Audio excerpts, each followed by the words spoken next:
বাংলাদেশে নির্বাচন কবে হবে, আদৌ হবে কিনা, নির্বাচন নিয়ে নানা রকমের শঙ্কা যখন আলোচিত হচ্ছে, নানা দিকে আলোচনা করছেন অনেকে, এবং রাজনৈতিক মহলে সবথেকে বেশি আলোচনার বিষয়বস্তুতেই পরিণত হয়েছে নির্বাচন। সরকার নির্বাচন দিতে আদৌ আগ্রহী কিনা সেই ব্যাপারে রাজনৈতিক দলগুলোর সন্দেহ তৈরি হয়েছে। এরকম প্রেক্ষাপটে আমরা নির্বাচন এবং বাংলাদেশের সরকার বিষয়ে ভারত এবং রাশিয়া থেকে নতুন বার্তা পেলাম।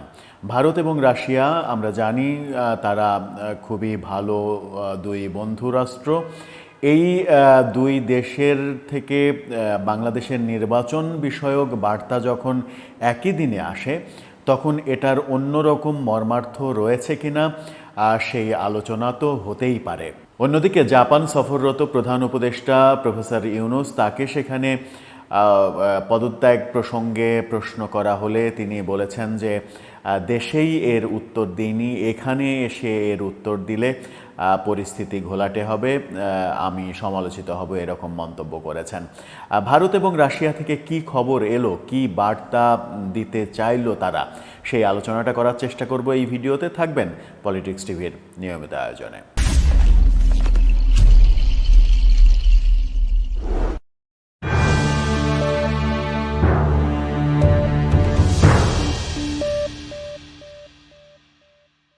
দর্শক, পলিটিক্স টিভির নিয়মিত ভিডিওগুলো স্পন্সর করছে প্রজাপতি.টিভি, নতুন ওটিটি প্ল্যাটফর্ম। আপনারা চাইলে ইউটিউবে, ফেসবুকে, ইনস্টাগ্রামে, টিকটকে দেখে নিতে পারেন। ডেসক্রিপশন বক্সে লিঙ্ক দেওয়া থাকবে, সেখান থেকেও আপনারা দেখে নিতে পারেন। পলিটিক্স টিভি এখন 1 লক্ষ পরিবারের সদস্য।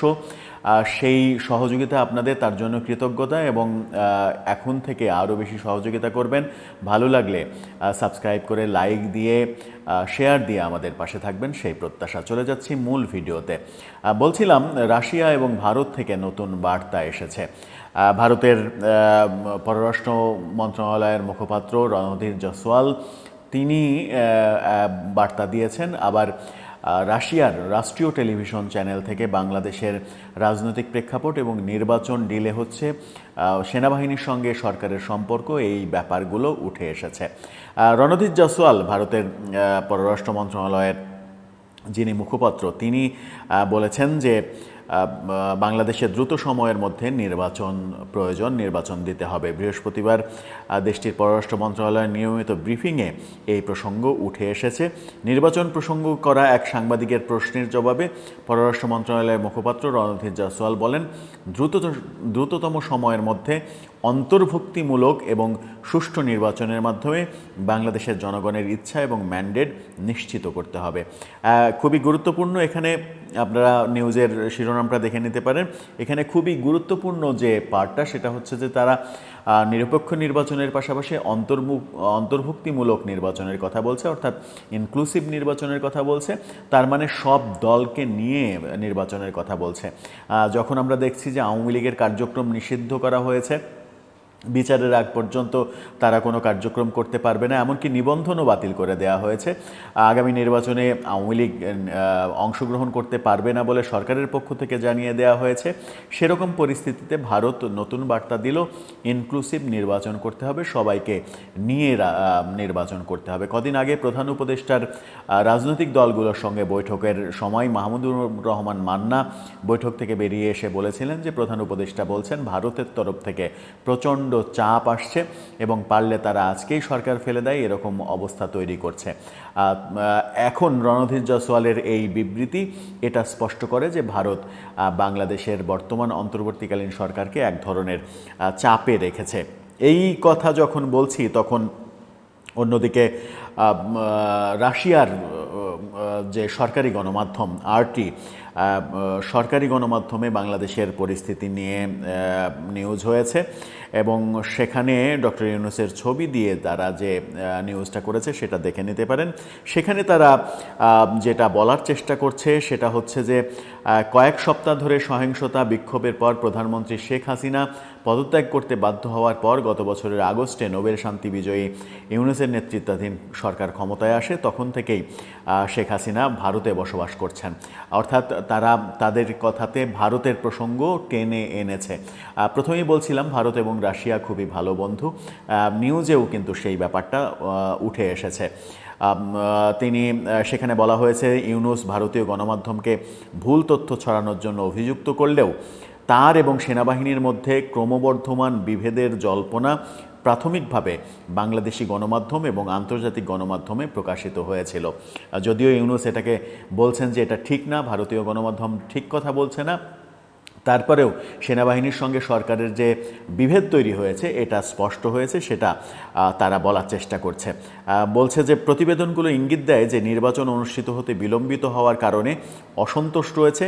ইউনূস বারবার বলছেন যে 2026 সালের নির্বাচন অনুষ্ঠিত হবে, কারণ দেশে প্রথমে সংস্কার প্রয়োজন।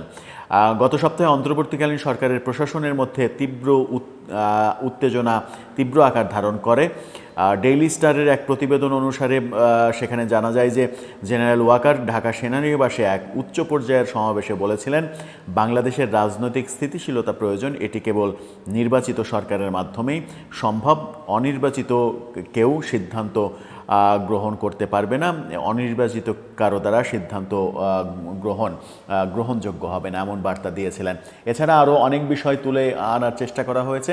তারা এই নিউজে মূলত যেটা বলার চেষ্টা করেছে সেটা হচ্ছে যে ভারতীয় মিডিয়ার প্রচারণাকে সরকারের পক্ষ থেকে প্রোপাগান্ডা, গুজব এগুলো বলা হচ্ছে, কিন্তু কিছু কিছু ক্ষেত্রে এর বাস্তবতাও দেখা যাচ্ছে।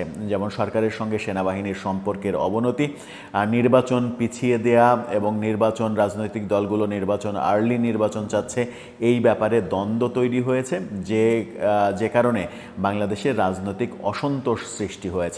রাশিয়ার সরকারি গণমাধ্যম যখন এই খবর দিচ্ছে এবং ভারতের পররাষ্ট্র মন্ত্রণালয়ের মুখপাত্র যখন ইনক্লুসিভ নির্বাচনের কথা বলছে, তখন এখন কি এটা ধরে নেওয়া যায় যে সরকার শুধু ভারতের চাপের কথা প্রকাশ্যে বললেও আন্তর্জাতিক আরও অনেক চাপ তৈরি হয়েছে বাংলাদেশের উপরে, যার একটা উদাহরণ রাশিয়ার আরটি, যেটা রাষ্ট্রীয় গণমাধ্যম, সেখানে উঠে আসা এই সংবাদগুলো। আদতে কি হচ্ছে, প্রধান উপদেষ্টা জাপান থেকে ফিরে কোন পথে এগোবেন, আন্তর্জাতিক চাপ তিনি মোকাবেলা করতে পারবেন কিনা, মোকাবেলা করে তার সিদ্ধান্ত বাস্তবায়ন করতে পারবেন কিনা, নাকি আন্তর্জাতিক চাপ এবং দেশীয় যে চাপ আছে সেই চাপের কাছে নতি স্বীকার করে যে সকল দাবি তোলা হচ্ছে সেই দাবিগুলোই বাস্তবায়িত হবে, এমন সিদ্ধান্তও হয়ে যেতে পারে আন্তর্জাতিক চাপের ক্ষেত্রে। সরকার পরিবর্তনের ঘটনা ঘটতে পারে, সরকার পরিবর্তন হোক না হোক, আওয়ামী লীগের ওপরে যে নিষেধাজ্ঞা জারি করা হয়েছে, অর্থাৎ আগামী নির্বাচনে অংশগ্রহণ করতে দেয়া হবে না, সেই দৃশ্যপটেরও পরিবর্তন হয়ে যেতে পারে বলে অনেক বিশ্লেষক মনে করছেন। আদতে কি সেই দৃশ্যপটের পরিবর্তন হবে? কারণ আন্তর্জাতিক বিশ্বের চাওয়া, জাতিসংঘ সহ বিভিন্ন ভারত রাশিয়ার কথা তো বললাম, আমেরিকার চাওয়াও, সবার চাওয়া কিন্তু ইনক্লুসিভ নির্বাচন, এবং জাতিসংঘ তার যে প্রতিবেদন দিয়েছিল জুলাই অভ্যুত্থানকে কেন্দ্র করে, যে প্রতিবেদন, সেই প্রতিবেদনের একটা গুরুত্বপূর্ণ অংশ ছিল কোনো রাজনৈতিক দলকে নিষিদ্ধ করা যাবে না, অর্থাৎ কাউকে বঞ্চিত করা যাবে না, সবার সমান অধিকার থাকতে হবে এবং সবাইকে নিয়ে নির্বাচন করতে হবে। সবাইকে নিয়ে নির্বাচনের তত্ত্ব কিন্তু সবাই দিচ্ছেন। এখন প্রশ্ন হচ্ছে, সরকার নির্বাহী আদেশে যে সিদ্ধান্তটা নিয়েছে সেই সিদ্ধান্ত থেকে কি তাদের ফিরে আসার চান্স রয়েছে? তারা ফিরে এসে ইনক্লুসিভ নির্বাচন দিতে চাইবে? কিংবা যখন আমরা দেখছি বাস্তবতা যে আগামী নির্বাচনে বিএনপি নিশ্চিত করেই বিজয়ী হয়ে ক্ষমতায় যাবে, সেই নির্বাচন যদি আওয়ামী লীগকে ছাড়া নির্বাচন হয়, একপাক্ষিক নির্বাচন হয়, সেই নির্বাচনের ফলাফল বিতর্কিত হবে, আন্তর্জাতিক মহলে গ্রহণযোগ্য হবে না, বিএনপির জন্য সরকার চালানো মুশকিল হবে। সেই ক্ষেত্রে বিএনপিও একটা পর্যায়ে বলতে পারে যে আমরা সব দলের অংশগ্রহণে নির্বাচন চাই, কারণ তাদেরকেই সরকার চালাতে হবে। সরকার চালাতে হলে আন্তর্জাতিক চাপ একটা বড় বিষয় হয়ে তাদের সামনে চলে আসবে। কি হতে চলেছে সামনে সেটা এখনই বলা না গেলেও খুব একটা সহজ পথে যে আমরা এগোচ্ছি সেটা বলা যায় না। এবং ভারত এবং রাশিয়ার এই যে অবস্থান ব্যাখ্যা করলাম, সেই অবস্থানও একটা ইঙ্গিত দেয় যে সরকার খুব সহজে তারা যা চাইছে, যা করতে চাইছে, যেভাবে এগোতে চাইছে সেভাবে এগোতে হয়তো পারবে না। দর্শক, আপনার কি মনে হয় পরিস্থিতি কোন দিকে যাচ্ছে আদতে? আপনার মতামত জানিয়ে লিখতে পারেন আমাদের কমেন্ট বক্সে।